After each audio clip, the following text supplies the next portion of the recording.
میں آپ سے ناراض ہوں۔ مجھے اس بات پر شدید غصہ ہے کہ آپ خواہ مخواہ اس کی ہمدردی اور حمایت کر رہی ہے۔ میں چاہتی ہوں کہ رانا صاحب اس کا برا حشر کرے۔ آپ بھول گئے ہیں کہ اس نے آپ کے ساتھ کیا سلوک کیا تھا۔ آپ کو اس کی ہمدردی کا بخار چڑھا ہوا ہے، پتہ نہیں کیوں۔ اس کی سائیڈ لیتے پھر رہے ہیں۔ تب چلے گا جب وہ آپ کو کورٹ کچہری میں گھسیٹے گا۔ ڈی ایم نے جیسے ہی کمرے میں قدم رکھا، نتاشا بیگم ان پر پھٹ پڑی۔ میں بہت تھکا ہوا ہوں، آرام کرنا چاہتا ہوں، پلیز خاموش ہو جاؤ یا مجھے اکیلا چھوڑ دو۔ ڈی ایم نے تھکے سے انداز میں بیڈ پر بیٹھتے ہوئے کہا، آپ سب کچھ اتنی آسانی سے کیسے بھول سکتے؟ مجھے سمجھ نہیں آتی ایسا اس میں کیا ہے؟ جب بھی اسے دیکھتے ہیں آپ کی حالت خراب ہو جاتی ہے، آپ کی حالت خراب ہو جاتی ہے۔ آپ پہلے بھی ایسے ہی تھے، اس کے سامنے آپ کو میری بھی کوئی اوقات نہیں لگتی۔ نتاشا بیگم کے بولنے پر انہوں نے ہاتھ کے اشارے سے انہیں چپ رہنے کو کہا۔ آپ کی اہمیت ہے تبھی آپ اس گھر میں اپنے بیٹے کے ساتھ موجود ہے۔ اس کی اہمیت کا اندازہ اس بات سے لگا سکتی ہے کہ وہ اس گھر میں موجود نہیں، حالانکہ وہ اس گھر پہ حق رکھتا ہے۔ ڈی ایم کے جواب پر نتاشا بیگم کو غصے کو اور ہوا دی۔ ٹھیک ہے، پھر آپ اسے رکھ لیتے ہیں، مجھے اور میرے بیٹے کو گھر سے نکال دیتے۔ بڑے افسوس کی بات ہے، آج آپ نے بالآخر تانا دے ہی دیا کہ حارث صرف میرا بیٹا ہے، نتاشا بیگم کہتے ہوئے پلٹنے لگی۔ تبھی ڈی ایم نے تیزی سے ان کا ہاتھ پکڑا تھا۔ میرے کہنے کا وہ مطلب نہیں تھا جو آپ سمجھی ہے۔ میں نے آج تک حارث اور ہمنا میں کوئی فرق نہیں کیا، مگر آپ اس بات کو سمجھتی کیوں نہیں کہ وہ ہمارے خاندان کا حصہ ہے؟ ہم جو مرضی کر لیں، جو چیز اس کی ہے وہ اسی کی ہے۔ اب وہ پہلے کی طرح چھوٹا اور کمزور نہیں رہا۔ اب ہم کمزور ہیں کیونکہ ہم بوڑھے ہو گئے، وہ طاقتور ہے کیونکہ وہ جوان ہے، اور اس کی خوش قسمتی کہیے یا ہماری بد نصیبی، مگر وہ ایک بہت اچھی پوسٹ پر ہے۔ اس بات کو آپ بھی مان لیں۔ میں نے اسی لیے رانا صاحب کو ہیرا کی شادی حیات سے کرنے دی تاکہ معاملہ رفع دفع ہو جائے۔ اتنا تو مجھے یقین ہے کہ وہ ہیرا کو پریشان نہیں کرے گا، کیونکہ اس کی تربیت ایسی نہیں ہوئی۔ وہ ایک اچھی ماں کا بیٹا ہے۔ جیسے ہی ڈی ایم نے یہ جملہ ادا کیا، نتاشا بیگم نے ایک جھٹکے سے اپنا ہاتھ چھڑایا۔ آپ کا مطلب ہے وہ بہت اچھی ماں کا بیٹا اور حارث گندی ماں کا؟ آپ کا دل میں ابھی بھی اس کی ماں کے لیے ایک نرم گوشہ ہے؟ نتاشا بیگم کی بات پر ڈی ایم نے بڑی مشکل سے اپنے اوپر ضبط کا بند باندھا۔ پرانی باتوں کو ہوا نہ دے، ایسا کرنے سے آپ اپنے اور میرے سر میں خاک ہی ڈالیں گی۔ لوگ ہم پر ہنسیں گے، بہتر ہوگا آپ تھوڑی دیر کے لیے کمرے سے باہر چلی جائے۔ ڈی ایم کے کہنے پہ نتاشا بیگم پاؤں پٹکتی کمرے سے باہر نکل گئی، جبکہ پیچھے ڈی ایم کے چہرے پر انگنت شکنیں نمودار ہو گئی۔ میں کیسے بھول سکتا ہوں؟ میں بھول ہی نہیں سکتا، وہ بھولنے والی باتیں ہی نہیں ہے، نہ وہ عورت، نہ اس کا بیٹا، نہ وہ سب۔ ڈی ایم نے زیر لب دہراتے ہوئے سائڈ ٹیبل کے دراز سے ٹیبلٹ نکالی اور پانی کے ساتھ لینے لگے۔ اس دن سے آج تک میں کبھی سکون سے نہیں سویا۔ میں نے اسی لیے حدید کو پالا ہے تاکہ میں اپنے اس گناہ کا کفارہ ادا کر سکوں۔ ڈی ایم نے کہتے ہوئے تکیہ سیدھا کیا۔ ماضی، دیکھ یار، اگر تو اپنی بھابھی کی شادی میرے ساتھ کرا دے تو میں تیرے بزنس میں تیرا بہت ساتھ دوں گا۔ یقین مان، تو چند دنوں کے اندر اندر اس شہر کے نامی گرامی بزنس مین بن جائے گا، مگر شرط وہی ہے کہ تجھے اپنی بھابھی کی شادی مجھ سے کرانا ہوگی۔ رانا صاحب کی بات پر ڈی ایم خاموشی سے ان کی شکل دیکھنے لگے، مگر وہ مانیں گی نہیں۔ وہ تو شہر سے صرف اپنے بچوں کی خاطر آئی ہے، اور میں نے انہیں ابھی تک یہ نہیں بتایا کہ میں نے ان کے گاؤں والی زمین بیچ دی ہے۔ ڈی ایم کی بات پر رانا صاحب فیکا سا مسکرائے۔ تو جن بچوں سے وہ بہت پیار کرتی ہے انہیں لے کر بلیک میل کرو، کیونکہ میرا دل تمہاری بھابھی پر آ گیا ہے۔ میں نے آج تک اتنی خوبصورت بیوہ نہیں دیکھی۔ رانا صاحب نے آنکھ مارتے ہوئے ڈی ایم کی طرف دیکھا۔ یار، تیری شادی ان سے کرا تو دوں، مگر تیرا دل عورتوں سے بہت جلدی بھر جاتا ہے۔ آگے ہی تو 2 دفعہ اپنی بیوی کو طلاق دے چکا ہے، تیرا ریکارڈ اتنا اچھا نہیں ہے۔ ڈی ایم کے جواب پر رانا صاحب نے کہا لگایا، ہاں ایسا تو ہے، مگر ضروری نہیں کہ اس بار بھی ایسا ہو۔ مجھے لگتا ہے کہ اس بار مجھے واقعی تیری بھابھی پسند آ گئی ہے۔ رانا صاحب کی بات پہ ڈی ایم نے سر ہلایا۔ کوئی بہت بڑا پلان بنانا پڑے گا، ایسے تو وہ نہیں مانیں گی۔ دوسرا، نتاشا بیگم بھی انہیں پسند نہیں کرتی، تو میں خود بھی چاہتا ہوں کہ وہ اس گھر سے چلی جائے۔ ڈی ایم نے سرگوشی نما آواز میں جواب دیا، پھر تو تجھے میری آفر ضرور قبول کر لینی چاہیے، کیونکہ اس طرح تجھے بزنس میں سپورٹ بھی ملے گی، تیرے گھر میں بھی سکون ہو جائے گا۔ رانا صاحب کی آفر پر ڈی ایم بہت سنجیدگی سے لان میں کھیلتے ہوئے حدید اور امنا کو دیکھنے لگے۔ کمرے میں ہوتی ہلکی پھلکی کھٹپٹ سے ہیرا کی آنکھ کھلی۔ ایک تو تھکاوٹ تھی، دوسرا رات دیر تک وہ حیات کے ساتھ بحث کرتی رہی تھی، اس لیے وہ کب سوئی اسے خود بھی پتا نہیں چلا۔ لیکن آنکھ کھلتے ہی جو پہلا منظر اس نے دیکھا وہ یہ تھا کہ حیات یونیفارم پہنے میرر میں بال بنا رہا تھا۔ تم اٹھ گئی؟ حیات کا انداز سوالیہ تھا۔ نظر کمزور ہے، فی الحال تو میں لیٹی ہوئی ہوں۔ ہیرا کے جواب پر حیات خاموشی سے بال بنانے لگا۔ اگر اٹھ گئی ہو تو نیچے جا کے ناشتہ کر لینا، ویسے تو مجھے تم سے امید نہیں ہے، لیکن پھر بھی میرے آنے تک اپنا ٹی وی اسٹیشن بند ہی رکھنا، کسی طرح کا کوئی ڈرامہ آن ایئر مت کرنا، میرے ملازم اس چیز کے عادی نہیں ہے۔ حیات نے جتلاتے ہوئے سائڈ ٹیبل سے اپنا والیٹ اور موبائل اٹھایا۔ اٹھنے اور جاگنے میں فرق ہوتا ہے، فی الحال میں صرف جاگی ہوں، اٹھی نہیں ہوں، اور دوسرا تم شرط کی خلاف ورزی کر رہے ہو۔ ہیرا نے ماتھے پہ بل ڈالتے ہوئے کہا تو حیات چیزیں اٹھاتا پلٹا۔ خلاف ورزی؟ حیات کا لہجہ عجیب سا تھا، وہ لفظ دہراتا دروازے کی طرف بڑھا تو ہیرا سر نفی میں ہلاتی دوبارہ لیٹ گئی۔ مجھے خیال آیا کہ تمہارا اس گھر میں پہلی صبح ہے، تمہیں کوئی سرپرائز تو دینا ہی چاہیے۔ حیات کی آواز اپنے قریب محسوس کرتے ہیرا نے لحاف نیچے کیا تو حیات کو اپنی طرف دیکھتے پایا۔ تمہارا پورا وجود ہی میرے لیے ایک سرپرائز ہے، مگر خوشگوار نہیں، ہیرا جواب دیتی دوبارہ اپنے اوپر لحاف کرنے لگی جب حیات نے اس کا ہاتھ پکڑ لیا۔ میرے پاس کچھ ہے تمہیں دکھانے کے لیے جو میں نیچے ٹیبل پر رکھ دیا ہے۔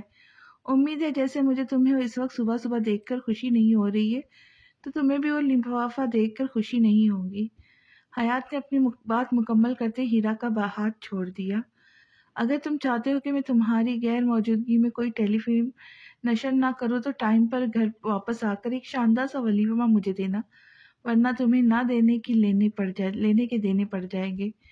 دوسرا، مجھے سرپرائز بالکل بھی پسند نہیں، لہٰذا میں تمہارا سرپرائز قبول نہیں کرتی۔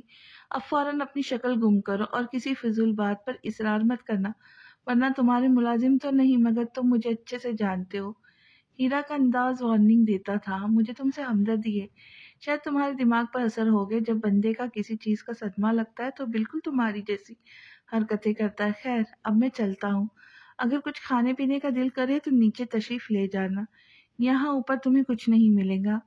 حیات کہتا ہوا کمرے سے باہر نکل گیا۔ مجھے کچھ ملے یا نہ ملے مگر تمہیں شام میں تک ضرور ایک شاندار سرپرائز ملے گا، ہیرا کہتی دوبارہ بستر پہ لیٹ گئی کیونکہ فی الحال اسے شدید نیند آ رہی تھی، وہ اتنی جلدی اٹھنے کی عادی نہ تھی۔ میں نے کل رات ایک فیصلہ کیا ہے کہ میں اپنے بچوں کو سب کچھ سچ سچ خود ہی بتا دوں گا، خود بتانے سے مجھے اور انہیں کم تکلیف ہوں گی، دوسرا مجھے اندازہ ہو جائے گا مستقبل میں ان کا رد عمل کیسا ہو سکتا ہے۔ جیسے ہی نتاشا بیگم نے چائے کا کپ ٹیبل پہ رکھا، ڈی ایم نے ان کی طرف دیکھتے ہوئے کہا، میں آپ کے کسی فضول فیصلے میں آپ کا ساتھ نہیں دوں گی، مجھے باقیوں کا تو نہیں پتا مگر کم از کم ہمنا اور حارث کا ہی خیال کر لے، وہ دونوں بہت معصوم ہیں، ان کے ذہنوں پہ اثر پڑ سکتا ہے، آگے آپ کی مرضی۔ نتاشا بیگم کا لہجہ خاصا روٹھا ہوا تھا۔ آپ بات کو سمجھ نہیں رہی، اس سے پہلے کہ حیات کوئی ایسی بات کرے جو ہمارے بچوں کو زیادہ الجھا دے یا کوئی ایسا مسئلہ کھڑا ہو جائے جس میں چاہنے کے باوجود بھی حل نہ کر سکوں، تو اس سے بہتر ہے میں خود ہی سب کچھ سچ سچ بتا دوں۔ ڈی ایم نے چائے کا کپ پکڑتے ہوئے پرسوچ انداز میں کہا، اچھا پھر حدید کو کیا منہ دکھائیں گے؟ آپ نے سوچا ہے کہ آپ کا سچ حدید پہ کیا اثر ڈالے گا؟ کیا آپ حدید کو کھونے کی ہمت رکھتے ہیں؟ نتاشا بیگم کے سوال پر چائے کا گھونٹ بھرنے سے پہلے ہی ڈی ایم نے کپ دوبارہ سائڈ ٹیبل پہ رکھا اور اپنا سر دونوں ہاتھوں میں تھام لیا۔ یہی تو مسئلہ ہے کہ میں حدید کو کھونا نہیں چاہتا مگر اب مجبوری ہے، میں ایک حدید کو دیکھتے ہوئے اپنی باقی اولاد سے ہاتھ دھو بیٹھوں گا۔ ڈی ایم کے جواب پہ نتاشا بیگم نے ان کے کندھے پہ ہاتھ رکھا۔ مجھے نہیں لگتا کہ میرے بچے کسی بھی طرح حیات کی کسی چال میں آئیں گے۔ رہی بات حدید کی تو میں نے اس کی آنکھوں میں آپ کے لیے احترام دیکھا ہے، وہ آپ کے خلاف نہیں جائے گا، ہاں تھوڑا سا ناراض تو ہو سکتا ہے مگر پھر بھی میرا دل نہیں مانتا کہ وہ آپ کے خلاف جائے گا۔ نتاشا بیگم نے تسلی دی۔ ڈی ایم نے سر ہلانے لگے، ایسا کرو کہ بچوں کو میرے کمرے میں بلواؤ، حدید کو بھی۔ نتاشا بیگم ابھی جانے کے لیے اٹھی ہی تھی کہ ڈی ایم کی بات پر پلٹ کر انہیں دیکھنے لگی، نہیں آج نہیں تو کل ان کو پتہ چلے گا ہی، اب یہ بات زیادہ چھپ نہیں سکتی، اس لیے میں خود بتانا چاہتا ہوں، تم ان کو بلا دو۔ اب کی بار ڈی ایم نے نتاشا بیگم سے نظریں ملائے بغیر کا تو خاموشی سے کمرے سے باہر نکل گئی۔ ماضی آپ کو میری بات ماننی پڑے گی، بصورت دیگر آپ زمین اور اپنے بچے دونوں سے ہاتھ دھو بیٹھیں گی۔ اب آپ کی مرضی ہے کہ آپ میری بات مانیں یا پھر ڈی ایم نے کہتے ہوئے اپنا جملہ ادھورا چھوڑا۔ مجھے تم سے اس قدر بے غیرتی کی امید نہیں تھی۔ میں تمہاری بھابھی ہوں اور بھابھی ماں کی جگہ ہوتی ہے، مگر تم تو شہر آ کر بالکل بدل گئے، تمہارا خون سفید ہو گیا ہے۔ فرزانہ بیگم نے اب کی بار اونچی آواز میں کہتے ہوئے حدید کو اپنے ساتھ لگایا۔ آپ میری بھابھی تھی، اب نہیں ہے، کیونکہ اب میرا بھائی نہیں رہا۔ جب بھائی نہیں رہا تو پھر بھابھی کیسی؟ ڈی ایم طنزاً مسکرایا۔ اگر مجھے پتا ہوتا کہ تم یہاں بلوا کر مجھ سے یہ سلوک کرو گے تو میں کبھی شہر نہ آتی۔ رضوانہ بیگم نے نفرت سے ڈی ایم کی طرف دیکھا۔ میں آپ پر کوئی ظلم نہیں کر رہا، رانا ٹھیک ٹھاک بندہ ہے، اس کی اچھی خاصی جائیداد ہے، آپ اس کے گھر پہ راج کریں گی۔ اب کی بار قدر نرم لہجے میں ڈی ایم نے کہنا شروع کیا۔ جب میں نے شادی ہی نہیں کرنی تو زبردستی کیوں کر رہے ہو؟ اللہ نے مجھے اتنے خوبصورت 2 بیٹے دیے ہیں، مال و دولت ہے، مجھے کس چیز کی کمی نہیں ہے۔ فرزانہ بیگم کے اونچا بولنے کی وجہ سے حیات ان کے قریب آ کھڑا ہوا۔ آپ میری ماما کو کیوں تنگ کر رہے ہیں؟ حیات نے چھوٹا ہونے کے باوجود انتہائی غصیلی نظروں سے ڈی ایم کی طرف دیکھا۔ ایک تو مجھے تمہارا یہ لڑکا زہر لگتا ہے، اسے بڑوں سے بات کرنے کی تمیز نہیں۔ تمہیں بڑی تمیز ہے بڑوں سے بات کرنے کی؟ جس لہجے میں ڈی ایم نے کہا تھا بالکل اسی لہجے میں فرزانہ بیگم نے جواب دیا۔ آپ مجھ سے بڑی نہیں ہیں، بلکہ میں عمر میں آپ سے بہت بڑا ہوں۔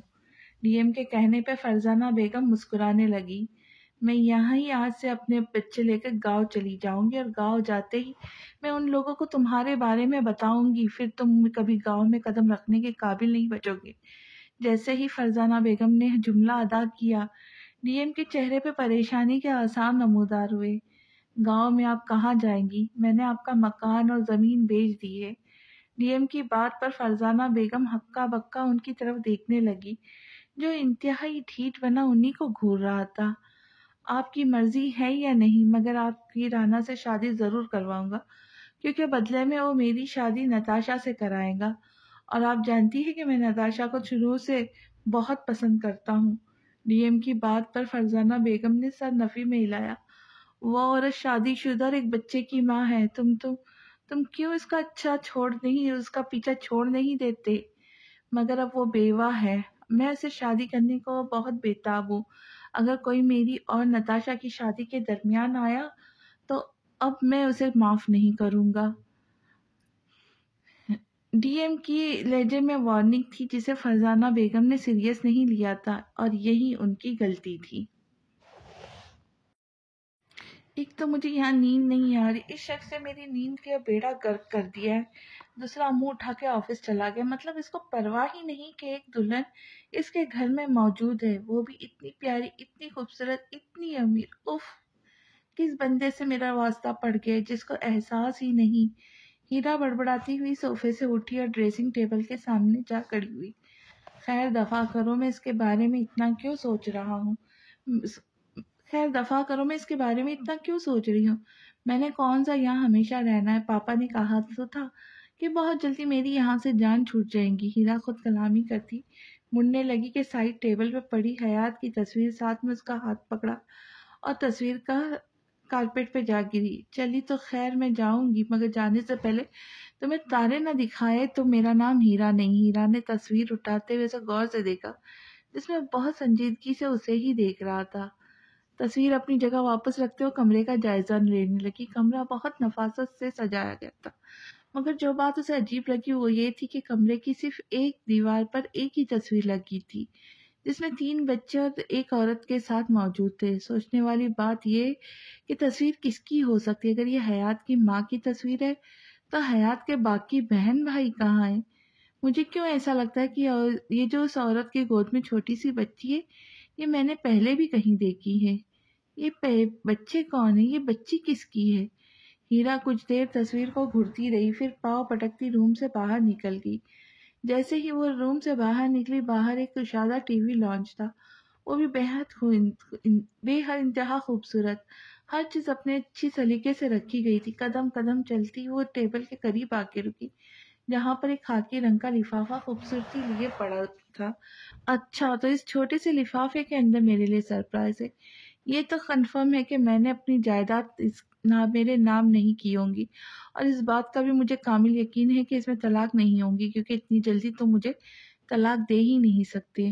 اور یہ بھی پکی بات ہے کہ اس لفافے کو کھولوں گی نہیں، کیونکہ میرے پاپا کہتے ہمیشہ خوبصورت کور کے اندر انتہائی بدصورتی چیزیں ہوتی ہے۔ ہیرا نے لفافے کو الٹ پلٹ کرتے دوبارہ میز پر رکھا، اور جیسے ہی نظر اٹھائی سامنے وہ دو خواتین کو اپنا منتظر پایا۔ تم دونوں کون ہو؟ ہیرا نے آئیبرو اچکاتے ہوئے دونوں سے پوچھا۔ بی بی جی، ہم یہاں کام کرتی ہیں، دونوں نے بیک آواز میں جواب دیا۔ تو ٹھیک ہے، کام کرو، تمہیں کام کرنے سے کسی نے روکا ہے؟ میں خود کام کروں یا نہ کروں، مگر مجھے اس کام کرنے والے لوگ بہت اچھے لگتے۔ جاؤ کام کرو، ہیرا کہتے ہوئے کرسی گھسیٹ کر بیٹھ گئی، جبکہ وہ دونوں خاتون ایک دوسرے کا منہ دیکھنے لگی۔ صاحب نے کہا تھا کہ جب آپ کہیں آپ کو ناشتہ بنا دے۔ ان میں سے ایک نے، جو قدرے کم عمر تھی، اس نے ہیرا کی طرف دیکھتے ہوئے بتایا۔ تو ٹھیک ہے، جاؤ جا کر ناشتہ بناؤ، ہیرا نے کہتے ہوئے ٹیبل پر پڑا اخبار اٹھایا اور اس پر ایک نظر دوڑائی۔ اسے کہیں بھی حیات یا اپنی شادی کی کوئی خبر دکھائی نہ دی، جس وہ تھوڑی مایوس ہوئی۔ بی بی جی، آپ ناشتے میں کیا کھاتی ہیں؟ میں تمہارے صاحب کی طرح بندہ نہیں کھاتی، جو بھی بناؤں گی کھا لوں گی۔ ہیرا نے بیزاری سے اخبار بند کرتے ہوئے ایک سائڈ پر رکھا۔ پتہ نہیں ہم نہ اس وقت کیا کر رہی ہوں گی، کاش وہ یہاں ہوتی۔ خیر، شام تک تو میں واپس چلی ہی جاؤں گی، ہیرا نے اٹھتے ہوئے دل میں سوچا۔ ابھی وہ اوپر جانے کے ارادے سے سیڑھیوں کی طرف بڑھی ہی تھی کہ پہلے قدم رکتے ہی فون کی گھنٹی بجنے لگی، اور پھر بجتی ہی چلی گئی۔ تم لوگ فون کیوں نہیں اٹھا رہے؟ جب کافی دیر تک کسی نے فون نہیں اٹھایا تو ہیرا نے اونچی آواز سے کچن میں خود ملازمہ کو مخاطب کیا۔ ہمیں فون اٹھانے کی اجازت نہیں ہے، ان میں سے ایک نے مؤدبانہ لہجے میں جواب دیا۔ تو فون کون اٹھائے گا؟ ہیرا نے ریلنگ پر ہاتھ رکھتے ہوئے پوچھا۔ صاحب کے علاوہ کوئی فون نہیں اٹھا سکتا۔ ملازمہ کے کہنے پر ہیرا مسکرانے لگی۔ ارے واہ، یہ کیا بات ہے؟ یہ تو بڑے مزے کا سیٹ اپ ہے۔ کچھ دیر فون کو گھورتی ہوئی رہی اور اوپر سیڑھیاں چڑھنے لگی۔ دوسری منزل پر پہلی منزل کی نسبت خاصا اندھیرا تھا، وہاں پر کوئی خاطر خواہ فرنیچر یا سجاوٹ نہ تھی۔ ایک پورشن اتنا رنگین، دوسرا اتنا بلیک اینڈ وائٹ۔ یہ کیا بات ہوئی؟ ہیرا نے سوئچ بورڈ پر ہاتھ مارتے ہوئے دل میں سوچا تو پورا ابرشن ہی دنیا میں نہا گیا، مگر سفید دیوار اور ماربل کے فرش کے سوا وہاں اور کوئی چیز موجود نہ تھی جو وہ کمرے کے دکھائی دے رہے تھے۔ ان کے دروازے بھی بند تھے۔ ہیرا، میری مان تو یہاں سے واپس پلٹ جا۔ عجیب بھوت بنگلہ ہے، ایک حصہ دوسرے حصے سے میچ ہی نہیں کر رہا۔ ہیرا جھرجھری لیتی دوبارہ سیڑھیاں اترنے لگی تو فون کی گھنٹی پھر بجنا شروع ہوئی۔ میرے خیال سے اس گھنٹی کا تعلق سیڑھیوں سے ہے، جب بھی اس پر کوئی قدم رکھتا ہے تو یہ بجنا شروع ہو جاتی ہے۔ یہ فون جادوئی ہے، سیڑھیاں؟ ہیرا نے اپنی سوچ پہ خود ہی ہنستی ہوئی دوبارہ کرسی پر آ بیٹھی، جب تک اس کا ناشتہ ملازمہ ٹیبل پر لگا رہی تھی۔ فون کیوں نہیں اٹھا لیتی؟ ان میں سے ایک نے ہیرا کو مخاطب کیا، جب ناشتہ کرنے کے لیے بریڈ پہ جیم لگا رہی تھی۔ میں کیوں فون اٹھاؤں؟ تم نے خود ابھی بتایا کہ فون صرف صاحب اٹھا سکتے، ہیرا نے کہتے ہوئے چائے کپ میں اڈیلی۔ میرے خیال ہے اب آپ بھی فون اٹھا سکتے ہو، کیونکہ آپ صاحب کی دلہن ہے نا۔ لفظ دلہن پر ہیرا کو کھانسی شروع ہو گئی۔ تمہاری نظر کمزور ہے، میں تمہیں کہیں سے دلہن دکھائی دیتی ہوں؟ کیا دلہن ایسی ہوتی ہے؟ خبردار جو تم نے مجھے دلہن کا، اور وہ بھی صاحب کی، سمجھی؟ ورنہ میں تمہارا حلیہ بگاڑ دوں گی۔ ہیرا کے اچانک سخت رویے پہ وہ ملازمہ سہم کر چپ ہو گئی، جبکہ فون نے مسلسل شور مچایا۔ کچھ دیر تو گھنٹی کا شور برداشت کرتی ہیرا ناشتہ کرنے کی کوشش کرتی رہی، مگر جب صبر جواب دے گیا تو وہاں سے پیر پٹکتی دوبارہ کمرے میں۔ چند سیکنڈ بعد اس کا موبائل بجنے لگا۔ کیا مصیبت ہے؟ موبائل پکڑتے ہی اوپر حیات کا نمبر اپنی پوری آفتاب سے جگمگا رہا تھا۔ میں نے سوچا پوچھ لوں کہ سرپرائز کیسا لگا۔ وہ کال اٹینڈ کرتے ہوئے حیات کی خوشگوار آواز ہیرا کی سماعت سے ٹکرائی۔ میں نے آپ کا وہ بے حدہ سرپرائز قبول ہی نہیں کیا، یعنی میں نے ابھی تک اس کو کھولا ہی نہیں، تو مجھے کیسے پتہ چلے گا اس میں کیا ہے؟ ہیرا کے جواب پر دوسری طرف خاموشی چھا گئی تو اس نے کال کاٹ دی۔ ہیرا بھائی میرے کان میں تو اس لفافے کا کھول کر دیکھ کر اس میں کیا ہے؟ ہیرا کہتی اپنے کمرے سے باہر نکلی اور ملازمہ کو لفافہ پکڑانے کا کہتی، جس پر فوراً لپک کر لفافہ اس کے سامنے لے آئی۔ ٹھیک ہے، اب تم جاؤ، اگر مجھے کسی چیز کی ضرورت ہوگی تو میں تمہیں بتا دوں گی۔ ہیرا نے ملازمہ کو کہتے ہوئے کمرے کا دروازہ بند کیا اور وہ بستر پر آ بیٹھی۔ آخر ایسا اس میں کیا ہے جو وہ اتنا چہک رہا ہے؟ ہیرا نے لفافے کو غور سے دیکھتے ہوئے دل میں سوچا۔ خیر ہے، تجھے آج اتنی صبح صبح بھائی کی یاد کیسے آئی؟ حیات نے کال اٹینڈ کرتے ہوئے طنزیہ لہجے میں پوچھا۔ آپ ایسے تو نہ تھے، اب تو ہر وقت ہی طنز کرتے رہتے، میں نے ویسے ہی کال کی تھی آپ کی خیر خیریت پتا کر لوں۔ حدید نے افسوس بھرے لہجے میں جواب دیا تو حیات مسکرانے لگا۔ آج سے پہلے تمہیں اتنی صبح صبح میری خیریت پوچھنے کا کبھی خیال نہیں آیا۔ وہ مجھے حارث نے ڈرا دیا تھا، میں ایسا بیوقوف ہوں کہ اس کی باتوں میں آ بھی گیا۔ حدید نے اپنے بالوں میں ہاتھ پھیرتے ہوئے صاف گوئی سے کام لیا۔ حارث نے تمہیں ڈرایا تھا اور تم نے مجھے کال کی، یہ کیا بات ہوئی؟ حیات کے پوچھنے پر حدید شرمندہ ہوا ہوتا مسکرانے لگا۔ اصل میں حارث مجھے کہہ رہا تھا کہ ہیرا کافی خطرناک لڑکی ہے، یہ نہ ہو کہ صبح کے اخبار میں یہ خبر پڑھنے کو ملے کہ ایس پی حیات اپنے کمرے میں۔ حدید اتنا کہتا خاموش ہو گیا۔ اپنے کمرے میں؟ حیات نے حدید کا ادھورا جملہ دہرایا۔ دفع کرے، بس ویسے ہی میں پریشان تھا، سوچا آپ سے بات کر لوں۔ حدید کی بات پر حیات کرسی پر جھولنے لگا۔ تمہیں لگتا ہے کہ وہ چھٹانگ بھر کی لڑکی مجھے مار دیں گی؟ مجھے مارنا کیا اتنا آسان ہے؟ اگر مجھے مارنا اتنا آسان ہوتا تو کب کا مجھے ڈی ایم مار چکا ہوتا۔ حیات کے لہجے میں مکمل سنجیدگی تھی، کہیں بھی وہ مزاح کا شبہ بھی نہیں گزرتا تھا۔ بھائی آپ ایک دم اتنے سنجیدہ کیوں ہو جاتے ہیں؟ اس لیے کہ میں نے زندگی میں بہت تلخ پہلو دیکھے، تمہاری طرح نتاشا بیگم کی گود میں لوریاں لیتے بڑا نہیں ہوا۔ حیات کے جواب پر حدید خاموش ہو گیا، تبھی اس کے دروازے پہ دستک ہوئی۔